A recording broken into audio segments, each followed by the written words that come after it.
जय श्री राम। सुंदरकांड की बहुत सुंदर पंक्तियाँ हैं, अर्थ के साथ में सुनिए। सुंदरकांड में भगवान हनुमान जी का ही वर्णन है। उन्होंने अपनी लीलाएं दिखाई हैं, इतना विशाल रूप रखा है कि जिसका वर्णन किया गया है।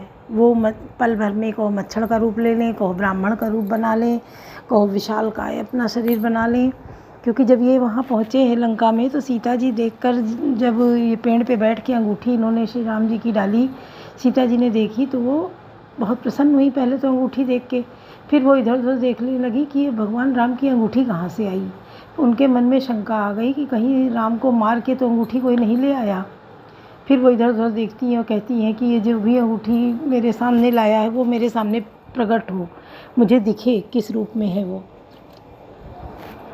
तो हनुमान जी पेड़ से कूद के आ जाते हैं, क्योंकि वो वानर रूप में होते हैं। जब आते हैं और हाथ जोड़ के खड़े हो जाते हैं, तो सीता जी कहती हैं, मैं कैसे मानूं कि तुम ही ये अंगूठी लाए हो, और तुम तो एक वानर हो। कैसे इतना बड़ा काम किया तुमने कि समुद्र पार करके और तुम इधर आ गए। तुम तो इतने छोटे हो, कैसे कर लोगे। तो वो, क्योंकि वो बाल रूप बिल्कुल छोटे बन के आए थे कि सीता जी कहीं डर ना जाए देख के। तो जब सीता जी को देखा कि शंका हो रही है हनुमान जी पे कि ये कैसे करेंगे, यहाँ आए तो सही सलामत है, लौट के नहीं जा पाएंगे, इनको रावण के दूत जो है वो मार डालेंगे। तो सीता जी डर जाती इस बात से, तो कहती, समझाने की कोशिश करती हैं। तो फिर वो अपना विकराल रूप दिखाते हैं, भयंकर रूप अपना करते हैं। लंबा चौड़ा शरीर, बिल्कुल बाहुबली बन जाते हैं और दिखाते हैं सीता जी को। तो सीता जी खुश होती हैं कि हाँ, मैं समझ गई, तुम सचमुच हनुमान हो। तो फिर वो अपने रूप में आ जाते हैं और कहते हैं, माता मुझे भूख लगी है। फल लगे थे अशोक वाटिका में, क्योंकि सीता जी कुछ खाती पीती नहीं थी, भोजन करती नहीं थी। वहाँ का राक्षसी भोजन, सब नर पिशाच वाला भोजन था। तो फल लगे थे कि जो मन आए वो फल तोड़ के खाएं सीता जी। तो उनके रक्षा में राक्षसियाँ लगी थी, तो उसमें त्रिजटा नाम की राक्षसी जो थी तो राक्षसी, लेकिन वो सीधी बहुत थी, सात्विक थी और भगवान को मानने वाली थी।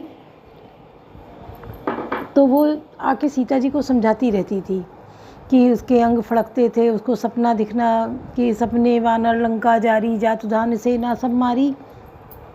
उसने पहले ही सीता जी को सपना सुनाया था कि बंदर एक आया है, उसने पूरी लंका को जला दिया है और सारी सेना को मार गिराया है। ये सपना उसने सीता जी को बताया था। उसी के बाद हनुमान जी पहुंचते हैं, अपना विराट रूप दिखाते हैं। तो सीता जी समझ जाती हैं कि अब सुधि भगवान ने हमारी ली है। फिर वो हनुमान जी से कहती भी हैं कि 1 महीने के अंदर मुझे अगर वो नहीं ले जाते हैं तो मुझे जीवित नहीं पाएंगे, मैं अपने प्राण त्याग दूँगी। अच्छा, जब ये ले जाते हैं रावण सीता जी को, तो रावण भी डरता है सीता जी से, क्योंकि सीता जी इतनी सती थी कि रावण भी इतना बलशाली था, किसी से डरता नहीं था। देवताओं से को भी हरा दिया था, लेकिन वो सीता जी से डरता था, क्योंकि सती के नज़र में तेज होता है भस्म करने का। किसी को भी भस्म कर सकती है सती स्त्री, उसके सतीत्व में इतना बल होता है। सावित्री ने सत्यवान को वापस ले लिया था यमराज से, सतीत्व के बल पे ही। तो वही बल सीता में था, क्योंकि रावण ने पहले देखा था, एक बार दशरथ ने भोज किया था, उसमें रावण पहुंचा था। क्योंकि रावण ब्राह्मण था और महाज्ञानी था, बहुत ज्ञानी था। वो तो श्रापवश निशाचर हो गया, लेकिन ज्ञानी तो वो था ही। अब उसका निशाचरी प्रवृत्ति थी, तो उसका खान पान सब कुछ वैसा ही था, पर ज्ञानी बहुत था। क्योंकि राम सेतु की स्थापना जब भगवान राम ने की, तो रावण को बुलाया ब्राह्मण के रूप में, उन्हीं को बनाया। और ये दशरथ जी के यहाँ ये गए थे भोज में, वहाँ ये भोजन कर रहे थे। सीता जी रसोई बना रही थी रसोई में। तो देखा क्या कि ये देखा सीता रसोई में है और एक तिनका ऊपर से लटक रहा है, जो किसी के भी खाने में गिर सकता था। अब सीता क्या करें कि उस तिनको को न पकड़ सकती थी, न रोक सकती थी, तो करें क्या। तो उन्होंने अपने मुख से पल्लू हटाया, आंखों के सामने से उस तिनके को देखा। जब तिनके को देखा तो देखा क्या, वो तिनका वहीं पे जल के भस्म हो गया और वो मुड़ के ऊपर चिपक गया। तो रावण ने ये बात देख ली थी कि सीता में इतना बल है कि तिनका देखने मात्र से भस्म हो गया, तो मुझे भी ये भस्म ही कर देंगी। तभी वो सीता जी जब रावण बात करने जाता था, जब भी जाता था, तो तृणधर ओट कहत वैदेही, हमेशा तिनके का सहारा लेती थी, ओट कर लेती थी, आड़ बनाती थी बीच की दीवार, तब बात करती थी सीता जी से।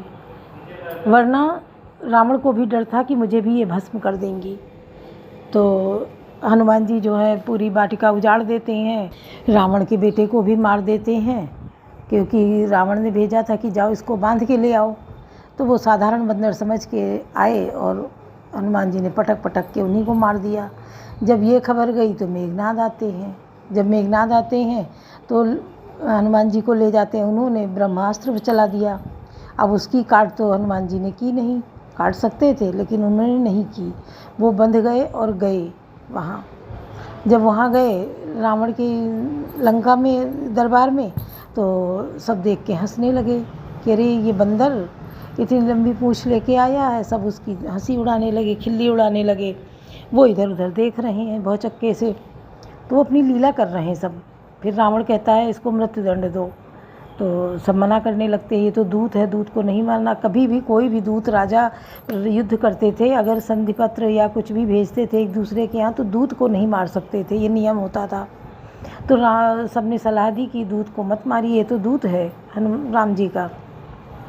तो रावण बोलने लगा अंग भंग कर पठवऊ बंदर, इसको अंग भंग कर दो, तब इसको भेजो। जो इसके बहुत उस पर भेजा है वो लोग भी इसकी देखें, जब इसके अंग कटे पिटे होंगे, इसकी पूँछ जला दो। तो पूँछ में सब कपड़ा और तेल सब मंगाया गया है। तो आप लोगों को भी पता होगा कि सारा कपड़ा, सारा तेल लपेट दिया और पूँछ लंबी होती चली गई, लंबी होती चली गई, सारा तेल कपड़ा लग गया। और फिर क्या किया, जैसे पूँछ में आग लगाई, हनुमान जी ने अपनी पूँछ छोटी कर ली। जब छोटी की तो सारा कपड़ा हो गया ढीला, और ढीला हो गया तो वो इधर छत से उधर छत, उधर से महल इधर उधर कूदने लगे और आग पूरी लंका में लग गई। सब हाहाकार मच गया, त्राही त्राही मच गई, पूरी लंका जलने लगी। अब रावण का तेल, रावण का कपड़ा और रावण की लंका जलाई। हनुमान जी ने कोई अपना हथियार नहीं, जला डाली पूरी लंका। और लंका पूरी जलाने के बाद सिंधु महा गई, वो कूद सिंधु मही पारा, वो समुद्र में जाके कूद गए, अपनी पूँछ की आग बुझाई। फिर से आके खड़े हुए सीता जी के पास और बोले मुझे आज्ञा दो, मैं जाऊंगा श्री राम जी के पास। तब सीता जी कहती हैं कि अगर मास दिवस बीते मोही, मतलब 1 महीने के अंदर मेरी अगर सुधि नहीं ली तो मुझे मरा ही पाएंगे, मैं अपने प्राण तक त्याग दूंगी और मैं जीवित नहीं मिलूंगी। तो हनुमान जी आज्ञा लेकर चले जाते हैं और जाके उधर हर्षोल्लास सब हो जाता है। सब इतने खुश, सारा उजाड़ने लगते हैं, बाग बगीचा पेड़ तोड़ने लगते हैं, सब पहुंचते हैं भगवान पास। जब शोर सुनते हैं सुग्रीव तो समझ जाते हैं कि राम का काज हो गया है, तभी सब इतनी खुशी से आ रहे हैं। वरना उन्होंने ये कह के भेजा था कि अगर तुम लोगों ने 1 महीने के अंदर खबर नहीं ली, पता नहीं लगाया, तो तुम सबको मौत के घाट उतारा जाएगा। तो जब ये आवाज़ सुनते, शोर सुनते तो समझ जाते हैं कि खबर मिल गई है, तभी इतने खुश होकर सब आ रहे हैं। तो जब पहुंचते हैं तो सबको खबर बताते हैं। फिर भगवान राम जो है हनुमान जी को अलग बुलाकर पूछते हैं कि सीता जी ने कुछ कहा, सीता जी ने कुछ पहचान दी है, तुम कैसे हम जाने कि तुम सीता जी से मिल के आए हो। तो चूड़ामणि उतारित भय। हनुमान जी ने क्या किया था, उधर से अंगूठी ले गए थे, तो उधर माता जी से भी मांगा था। तो माता जी ने क्या किया था, सीता माँ ने अपनी चूड़ामणि उतार के दे दी थी। चूड़ामणि एक बालों में लगाने वाला गहना होता है, उसको उतार के दिया था। तो जब वो राम जी को दिया तो राम जी खुश हुए कि हाँ सच में ये सीता जी का पता लगा के आए हैं, और वो प्रसन्न हो जाते हैं। फिर क्या, वो पुल बांधने की तैयारी करने लगते हैं कि समुद्र पे पुल बांधा जाए, और सेना को तैयार करने लगते हैं। अब ये हनुमान जी की सेना, इतनी विशाल सेना तैयार हुई, क्योंकि ये भी श्रापवश इनको बंदरों का साथ लेना पड़ा, क्योंकि नारद जी को इन्होंने बंदर का चेहरा बना दिया था। तो नारद जी ने ही श्राप दिया था कि मेरी हंसी उड़ाइए बंदर बना के, अब यही बंदर आपके सहायक बनेंगे जब आपको विजयश्री मिलेगी, आप मेरी तो हंसी उड़ा रहे हैं, ऐसा कह के श्राप दिया था। और मैं पत्नी वियोग में परेशान हूँ, तो आप भी पत्नी वियोग में परेशान होंगे। तो सब कुछ वो मिलता है जो आपने किया होता है। वो श्राप जो भी मिला वो पूरा करने के लिए भगवान को मनुष्य जन्म लेना पड़ा, बन बन भटकना पड़ा, जहाँ राम बंदरों की सहायता ली और सबके साथ वो वन में गए। तो सुनिए आप लोग, एक कहानी यहाँ पर और भी आप लोग बूझिए। तो सुनिए। ऊपर टेढ़ी तरह चकलाई, आए परी पर जान न पाई। आप लोग इस कहानी को बूझिए और बताइए इसका उत्तर, जबकि इसी में है। अगर आप लोग समझ पाएंगे तो इसी में से इसका उत्तर निकाल के आप हमें बता देंगे कमेंट में जाके। और सुनिए, बहुत सुंदर है कहानी, बूझिए ज़रूर आप लोग। हुआ था, कौन सो काज कठिन जग माही, जो नहीं हो तात तुम पाही। रामा युद्ध अंकित ग्रह शोभा बरन न जाय, नौ तुलसी का वृंदता देखिए रस कपिराय। कौन सो काज कठिन जग माही, जो नहीं हो तात तुम पाही। वह महल श्री राम जी के आयु धनुष बाण के चिन्हों से अंकित था। उसकी शोभा वर्णन नहीं की जा सकती। वहाँ नवीन नवीन तुलसी के वृक्ष समूह को देखकर कपिराज श्री हनुमान जी हर्षित हुए। लंका निश्चर निकल निवासा, यहाँ कहाँ सज्जन कर बासा। मनमोह तरक करे कपिलागा, ते ही समय विभीषण जागा। लंका के तो राक्षसों के समूह का निवास स्थान है, जहाँ सज्जन साधु पुरुष कहाँ निवास कहाँ। हनुमान जी मन में इस तर्क करने लगे, उसी समय विभीषण जी जागे। राम राम ते सुमिरन कीना, हृदय हरस कपि सज्जन चीना। ऐसन हट करियो पहचानी, साधु ते हो ही नकार जानी। उन्होंने विभीषण से राम नाम का स्मरण उच्चारण किया। हनुमान जी ने उन्हें सज्जन जाना और हृदय में हर्षित हुए। हनुमान जी ने विचार किया कि इनसे हट करके अपनी ओर से ही परिचय करूंगा, क्योंकि साधु के से कार्य की हानि नहीं होती, प्रत्युत लाभ ही होता है। विप्र रूप धरि वचन सुनाए, सुनत विभीषण उठिता आए। कर प्रणाम पूछी कुशलाई, विप्र काहू निज कथा बुझाई। ब्राह्मण का रूप धरकर हनुमान जी उन्हें वचन सुनाए। पुकारा सुनते ही विभीषण जी उठकर वहां आए। प्रणाम करके कुशल पूछी और कहा, हे ब्राह्मण देव, अपनी कथा समझा कर कहिए कि तुम हरिदासन माँ कोई, मोरे हृदय प्रीत अति होई। कि तुम राम दीन अनुरागी, आयो मोहि करन बड़भागी। क्या आप हरिभक्तों में भी कोई हैं? क्योंकि आपको देखकर मेरे हृदय में अत्यंत प्रेम बढ़ रहा है। अथवा क्या आप तीनों से प्रेम करने वाले स्वयं श्री राम जी हैं? राम जी ही हैं जो मुझे बड़भागी बनाने घर बैठे दर्शन देकर कृतार्थ करने आई हैं। कवन सो काज कठिन जग माही, जो नहीं हो तात तुम पाही। तब हनुमंत कही सब राम कथा निज नाम, सुनत जुगल तन पुलक मन मगन सुमिर गुण ग्राम। कवन सो काज कठिन जग माही, जो नहीं हो तात तुम पाही। तब हनुमान जी ने श्री रामचंद्र की सारी कथा कहकर अपना नाम बताया। सुनते ही दोनों शरीर पुलकित हो गए और श्री राम जी के गुण समूह का स्मरण करके दोनों के मन प्रेम और आनंद में मग्न हो गए। सुनो पवन सुत राहनि हमारी, जिमिदासिन दसननि महु जीव विचारी। बातात कबहु मोहि जानि अनाथा, करिए कृपा भानुकुल नाथा। विभीषण जी ने कहा कि हे पवन पुत्र, मेरी रहनी सुनो। मैं यहाँ वैसे ही रहता हूँ जैसे दांतों के बीच में बेचारी जीव है। तात मुझे अनाथ जानकर सूर्यकुल के नाथ श्री राम जी से क्या कभी मुझ पर कृपा करेंगे? तामस्तन कछु साधन नाही, प्रीति न पद सरोज मन माही। अब मोहि भा भरोस हनुमंता, बिनु हरि कृपा मिले नहीं संता। मेरा तापसी राक्षस शरीर होने के साधन तो कुछ बनता नहीं है, और ना मन में श्री रामचंद्र जी के चरण कमलों में प्रेम ही है। परंतु हे हनुमान, अब मुझे विश्वास हो गया है कि श्री रामचंद्र जी मुझ पर कृपा राम जी की मुझ पर कृपा है, क्योंकि हरि कृपा के बिना संत नहीं मिलते। जो रघुवीर अनुग्रह की ना, तो तुम मोहि कब हरस दरसु हट दीना। सुनो विभीषण प्रभु कह रीति, करई सदा सेवक पर प्रीति।